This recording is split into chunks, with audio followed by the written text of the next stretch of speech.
La primera señal de que algo no marchaba bien no fue un grito, sino un silencio abrupto.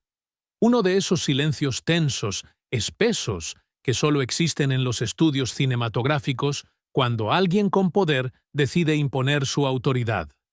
Jorge Negrete venía de una reunión con el maestro musical y aún tenía en la mano una partitura doblada en 4.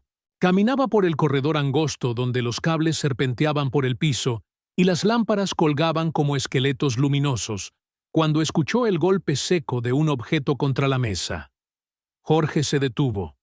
Ese sonido, mezclado con una voz áspera, no era de un director corrigiendo una escena. Era otra cosa. Se acercó unos pasos y vio que la puerta del salón de ensayo estaba entreabierta, apenas unos centímetros, suficientes para revelar una escena que más tarde se instalaría en su memoria como una herida vieja. Dentro, Mario Moreno, todavía con el vestuario incompleto de su personaje, estaba de pie frente a un hombre corpulento y bien vestido, con un cigarro a medio consumir entre los dedos. Era el representante de una poderosa distribuidora, famoso por su capacidad de abrir puertas y su talento igual de grande para cerrarlas cuando alguien no obedecía. «Eu pedí para repetir a cena do meu jeito», dijo el ejecutivo, enfatizando cada palabra como si hablara con un escolar. Cantinflas tenía la expresión serena, pero Jorge notó el leve temblor que se escondía en el músculo de su mandíbula. Era un temblor de contención, no de miedo. «Señor», respondió Cantinflas, esforzándose por mantener el tono cordial. «O humor tem ritmo. Se o señor corta ese ritmo, o público sente». El ejecutivo sonrió con esa crueldad elegante de quienes no levantan la voz porque no lo necesitan. «O público sente lo que yo decido que sienta. Y tú, amigo, deberías recordar que fora da tela. O teu personaje non te salva». La humillación no fue la frase, sino la intención. Una grieta fina, situada justo debajo de la piel. Jorge sintió un resorte tensarse dentro de él. Se acercó más, apoyó la mano en el marco y observó desde la penumbra. En ese instante, vio algo que le resultó incómodo. Mario Moreno respiraba hondo, como un hombre al que le habían arrebatado la dignidad durante un segundo demasiado largo. «¿Se quer repetir? Repetimos», dijo Cantinflas. Pero no era concesión, era defensa, una forma discreta de evitar que la discusión escalara. El ejecutivo soltó una risa seca. «Así gosto, que entenda quen manda». Jorge apretó los dedos contra la madera.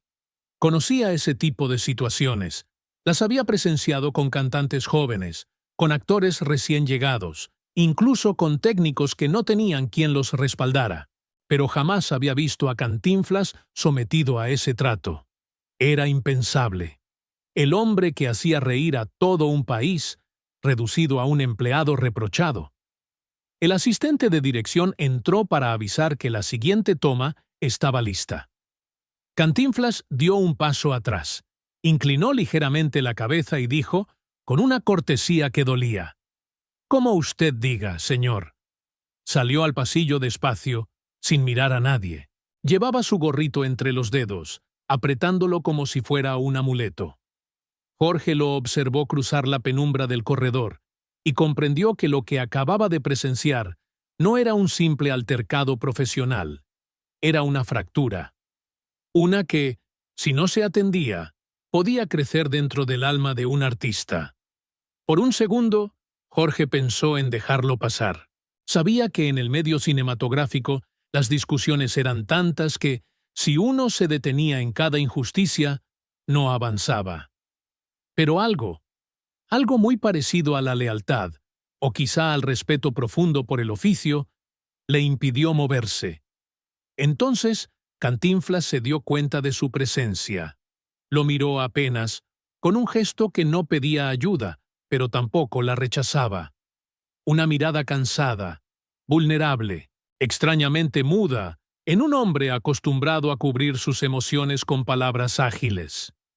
Jorge quiso decir algo, pero no encontró ninguna frase que no sonara trivial. Cantinflas solo murmuró: «A gente se acostuma con todo, menos como desprezo». Y siguió caminando hacia su camerino, dejando atrás un olor tenue a maquillaje, cuerda tensa y dignidad herida. Jorge permaneció en el pasillo, mirando la puerta cerrarse. Supo, con esa claridad que no se discute, que lo que había visto cambiaría algo para siempre. No era la humillación en sí, sino lo que revelaba. El precio que uno paga por sostener una máscara ante el mundo, incluso cuando nadie está mirando. El pasillo hacia los camerinos siempre olía a lo mismo. Madera húmeda, maquillaje mezclado con polvo, y ese aroma lúgubre del telón viejo que se guarda desde hace años. Un olor a espera. Jorge avanzó con paso firme, aunque por dentro intentaba ordenar la indignación que se le había quedado atascada en el pecho. Había visto muchas cosas injustas en los estudios: productores explotando a extras, directores anulando la creatividad de actores jóvenes, ejecutivos que confundían autoridad con desprecio, pero algo en lo ocurrido minutos antes tenía un peso distinto. La puerta del camerino de Mario Moreno estaba apenas entornada. Jorge golpeó con suavidad, sin recibir respuesta. Empujó la puerta. Cantinflas estaba sentado frente al espejo iluminado por bombillas amarillentas. Su imagen multiplicada parecía la de un hombre dividido entre dos mundos: el del personaje que todos amaban y el del artista que pocas veces mostraba su vulnerabilidad. Frente a él, un café frío y un guión que había sido revisado tantas veces que las esquinas estaban desgastadas. Tenía el gorrito colocado sobre la mesa, alineado con una precisión casi ritual. «¿Puedo pasar?», preguntó Jorge. «Claro, capitán», respondió Mario sin levantar la mirada. «A casa es súa». Jorge se acercó despacio y cerró la puerta detrás de él. El silencio era denso, como si en ese pequeño rectángulo de camerino se condensara toda la incomodidad del mundo exterior. «Lo que pasó ahí dentro no debió pasar», dijo Jorge sin rodeos. Mario sonrió con un gesto débil, más resignado que alegre. «Ai, Jorge, você sabe como é. A gente faz graça, o povo gosta, os jornais aplaudem, e aí aparece alguém que acha que te fez, que acha que pode te desfazer também». Jorge tomó una silla y se sentó frente a él. No se trató de una corrección profesional. Te habló como si fueras un empleado cualquiera, y no lo eres. Mario levantó la cabeza. Sus ojos tenían un brillo extraño, una mezcla de cansancio y de algo más profundo. La fatiga de quien lleva años sosteniendo un personaje que el mundo exige, incluso cuando no tiene fuerzas. «Sabe o que é pior?», preguntó en voz baja. «É que eu já passei por isso antes, no começo da carreira, em circos, em teatros pequenos, em palenques improvisados. Sempre tinha alguém que queria me dizer como ser eu. Pero depois que a fama chegou, pensei que isso não aconteceria mais». «No debería», respondió Jorge cruzando los brazos. Mario soltó una risa breve, amarga. «A fama não muda tudo, capitán. Só muda o tamaño da humilhação». El silencio que siguió fue incómodo. No por falta de palabras, sino porque las adecuadas pesaban demasiado para ser dichas. Jorge observó el guión sobre la mesa. Había notas escritas con la letra firme de Mario, indicaciones de ritmo, pausas para remates cómicos, flechas que unían gestos con diálogos. Era un mapa cuidadoso, creado por alguien que trataba su oficio con una precisión de relojero. «¿Quieres que hable con él?», preguntó Jorge. «No», dijo Mario rápido, casi defensivo. «Sabe, a pior coisa que pode acontecer com um artista é parecer que precisa de proteção». Hizo una pausa y añadió, mucho más sincero: «Mas, obrigado por querer». Jorge inclinó la cabeza.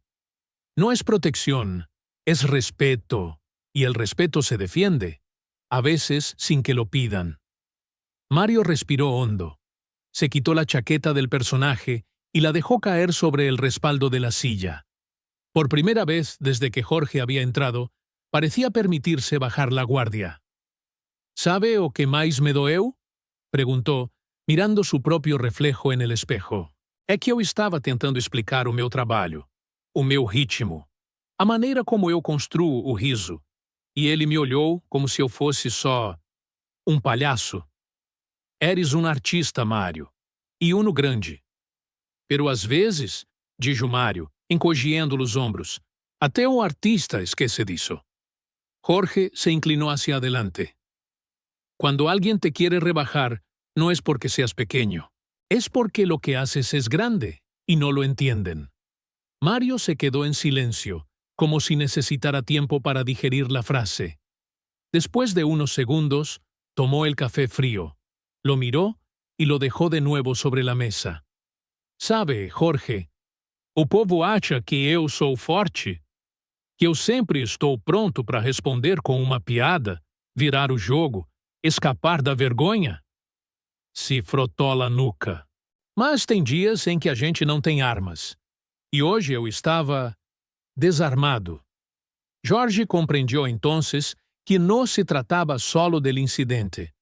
Se trataba del desgaste acumulado, de las expectativas del público, de los ejecutivos, de la prensa, de todos los que querían una versión de Mario, incluso cuando él mismo no podía sostenerla. «No estás solo, Mario», dijo Jorge. «Eu sei», respondió, aunque su voz tenía un matiz dudoso. Jorge se levantó. Dio unos pasos por el camerino mientras pensaba. «Voy a hablar con producción», dijo finalmente. Mario lo miró con sorpresa inmediata. «Jorge, não faça isso. Vai parecer que eu não aguento. No voy a hablar por ti. Voy a hablar porque lo vi, y porque no se puede permitir que algo así pase frente a todos como si fuera normal». Mario abrió la boca para replicar, pero la cerró. Bajó la mirada al guión y deslizó un dedo sobre una línea subrayada. «Eu sempre pensei que você e eu éramos colegas», dijo. «Mas hoje eu vi você como amigo». Jorge sonrió, una sonrisa breve pero sincera. «Eso somos, Mario. Y los amigos no se quedan callados cuando se comete una injusticia delante de ellos». El comediante levantó la vista con un agradecimiento silencioso. Era un gesto pequeño, casi imperceptible, pero para Jorge fue suficiente. Salió del camerino con la determinación ya puesta en el pecho.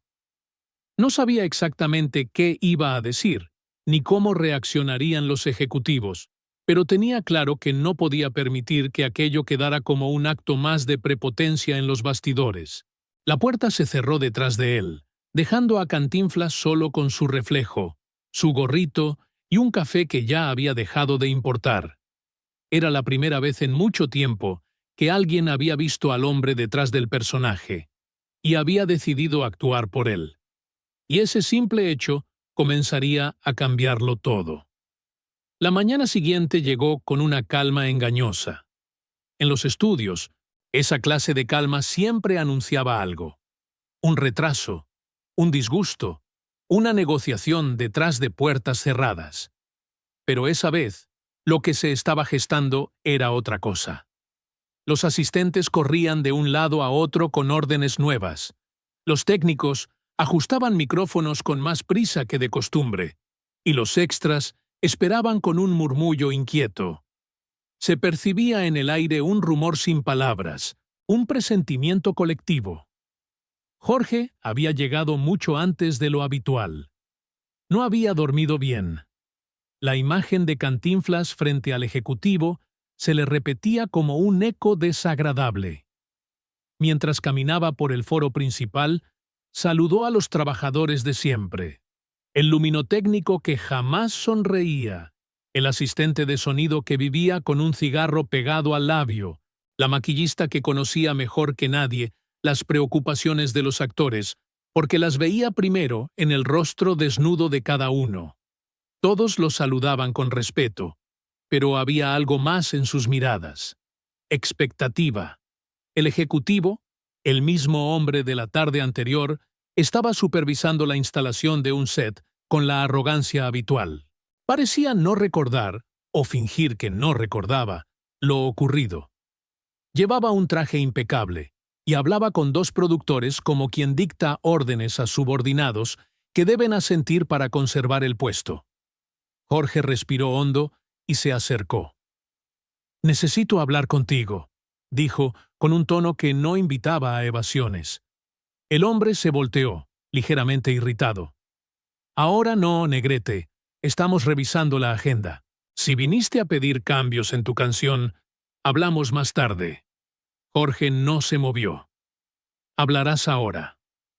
Un silencio súbito cayó sobre el grupo. Los dos productores se apartaron unos centímetros, como si hubieran presenciado un relámpago antes del trueno. El ejecutivo lo miró con una mezcla de fastidio y soberbia. «Muy bien. ¿Qué ocurre?», preguntó, cruzándose de brazos. Jorge se tomó un segundo para medir sus palabras. Sabía que lo que dijera tendría consecuencias, pero también sabía que callar tendría consecuencias peores. «Ayer fuiste injusto con un colega, y no voy a permitir que eso se repita». El ejecutivo arqueó una ceja, incrédulo.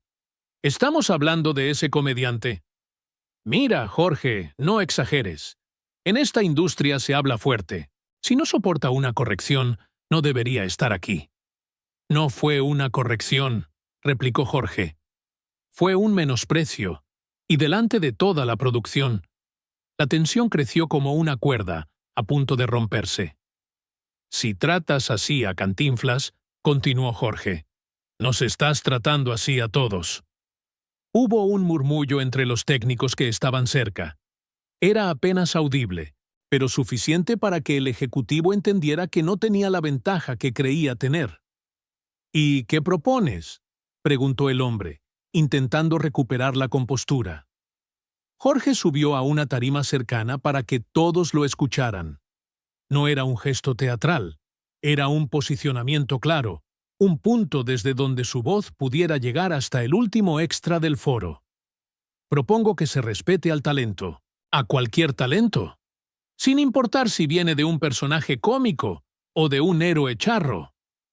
La voz de Jorge resonó con una calma firme que paralizó el foro. «Si un artista es humillado aquí, frente a nosotros, significa que cualquiera puede serlo. Y yo», dijo, señalándose el pecho con un dedo, «no trabajo en un lugar que permite eso». El impacto fue inmediato. Un técnico dejó caer una bobina de cable. Un asistente se llevó la mano a la boca. Los productores se miraron entre ellos, incapaces de calcular la magnitud del desafío.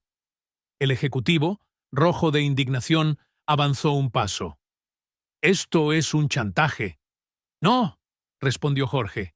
«Esto es ética». Hubo un silencio de varios segundos, tan denso que podía cortarse. El ejecutivo, sintiendo que la presión crecía desde todos los rincones del foro, se vio obligado a lo que menos deseaba: retroceder. «Muy bien», dijo, con una sonrisa rígida. «Si el señor Moreno se sintió ofendido, puedo ofrecer una disculpa formal». «No a mí», se escuchó detrás de las luces. Era Cantinflas. No estaba maquillado ni vestido para escena. Llevaba ropa sencilla, como si aún no hubiera decidido si se quedaría o no en el set. Su presencia cambió de inmediato la temperatura del aire. «Si a gente vai facer desculpa, tem que ser de verdade», dijo con calma. El ejecutivo tragó saliva. Miró alrededor y entendió que la única salida era la que más le disgustaba. «Señor Moreno», dijo torpemente, «lamento si ayer mis palabras fueron inapropiadas. No era mi intención». Cantinflas lo observó unos segundos. Fue una mirada silenciosa, pero profunda, como la de un hombre que lleva demasiado tiempo soportando lo que otros creen que no hiere. «Está bien», respondió finalmente. «Vamos trabalhar». El foro entero soltó el aire que había estado conteniendo. Pero lo más notable no fue la disculpa. Fue el modo en que todos miraron a Jorge después. No como una estrella, no como una figura de cartel, sino como alguien que había puesto en riesgo su posición para defender a un compañero sin esperar nada a cambio. Cantinflas se acercó, sin prisa. «Você é doido, capitán», murmuró.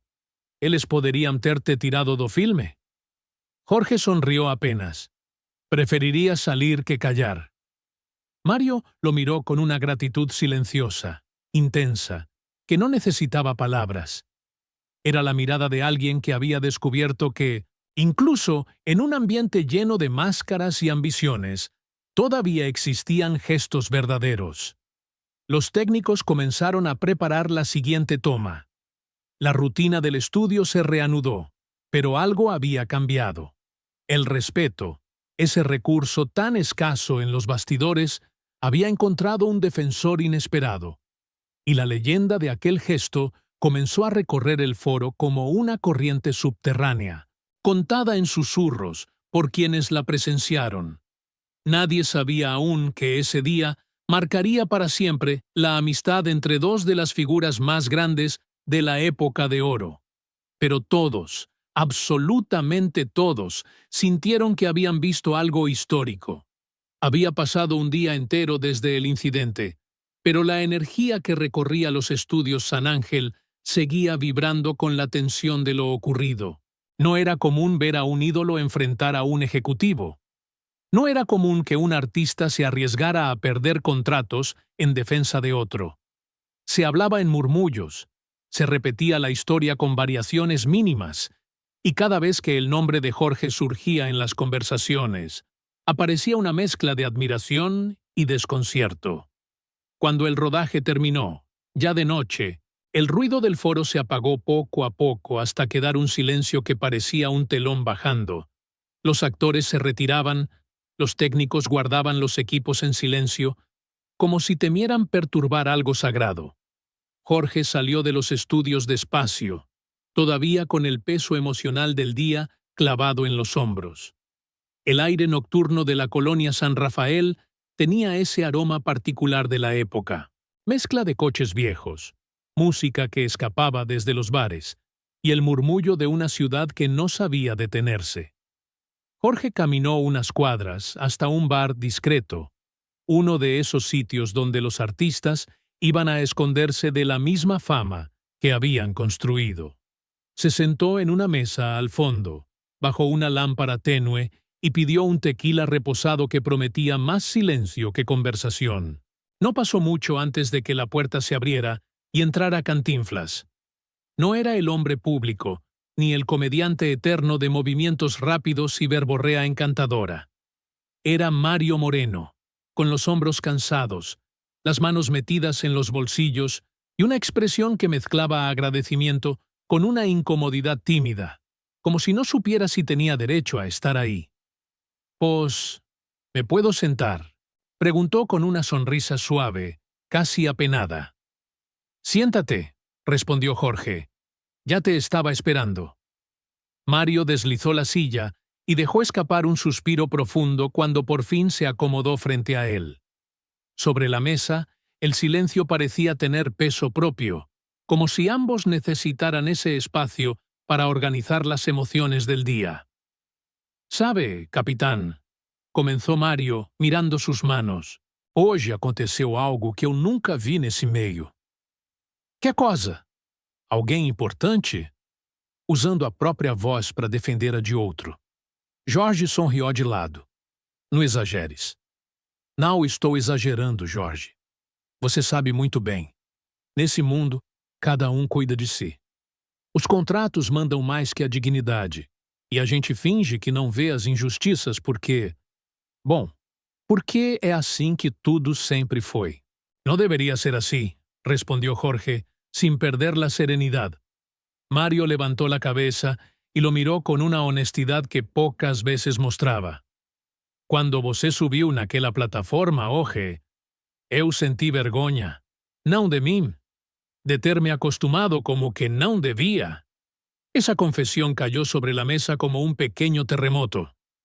Jorge inclinó la cabeza, atento. Nadie deveria acostumar-se ao desprezo. Pois é, mas a gente acostuma, até que um amigo te lembra que você não nasceu para abaixar a cabeça. Jorge dejou seu tequila a um lado. Dijiste amigo. Mário sorriu apenas. Um gesto breve, pero real. Porque é isso que você foi hoje. Não um colega. Não um companheiro de estúdio. Um amigo. El pianista del bar começou a tocar uma melodia suave, quase melancólica. Era uma tonadilla de moda, pero interpretada con la nostalgia de un bolero antiguo. Esa música pareció envolverlos en una intimidad que pocas veces podían permitirse. Eu fiquei pensando, o día inteiro, continuou Mario. Se você podía ter perdido o contrato por miña causa. Podía, admitió Jorge. Pero no me importaba. ¿Por qué? Porque hay momentos en que uno tiene que decidir quién es. Y yo no pienso ser alguien que mira para otro lado cuando un compañero es humillado. Mario bajó la mirada, profundamente conmovido. A gente brinca como público, Jorge. Faz eles rirem, chorarem, acreditarem em histórias. Mas, às vezes, eu sinto que esquecem que atrás do personagem tem um homem. Lo sé, respondió Jorge con una voz firme. Y ese hombre merece tanto respeto como el artista. El silencio volvió, pero esta vez era cálido, casi fraterno. Mario pidió un mezcal, lo levantó y lo sostuvo frente a Jorge. Então, brindemos, dijo, aos amigos que aparecen justo cuando a gente acha que está sozinho. Jorge levantó su vaso. A los que se defienden unos a otros, aunque nadie lo pida. Los vasos chocaron apenas, con un sonido discreto pero definitivo. Un pequeño pacto sellado sin papeles, sin promesas, sin discursos. Un entendimiento profundo, nacido de un día difícil y una dignidad compartida. La noche avanzó entre conversaciones tranquilas, recuerdos de rodajes, anécdotas absurdas del cine, chistes improvisados que aliviaban la tensión acumulada. Pero entre cada carcajada había una corriente silenciosa, algo que no necesitaba ser dicho. Ese día, su relación había cambiado para siempre. Cuando finalmente se despidieron en la calle vacía, Jorge lo abrazó con una fuerza serena. No vuelvas a aguantar solo lo que no tienes por qué aguantar. E você, respondió Mario. Não volte a lutar uma batalha que não é sua, sem me chamar para lutar junto. Ambos rieram. Foi uma risa pequeña, íntima, cargada de complicidad. Mientras se alejaban en direcciones distintas, las luces titilantes de la ciudad parecían seguirlos, como si guardaran memoria del pacto silencioso que acababan de formar. Un pacto que, sin protocolos ni testigos, se convertiría en una de esas historias que los estudios nunca registran, pero que sobreviven en las bocas de quienes las cuentan. La historia de una amistad que nació en la sombra de una humillación, pero se hizo grande bajo la luz del respeto. Y así, entre bastidores, como ocurre en las verdaderas leyendas, comenzó la amistad eterna de dos gigantes.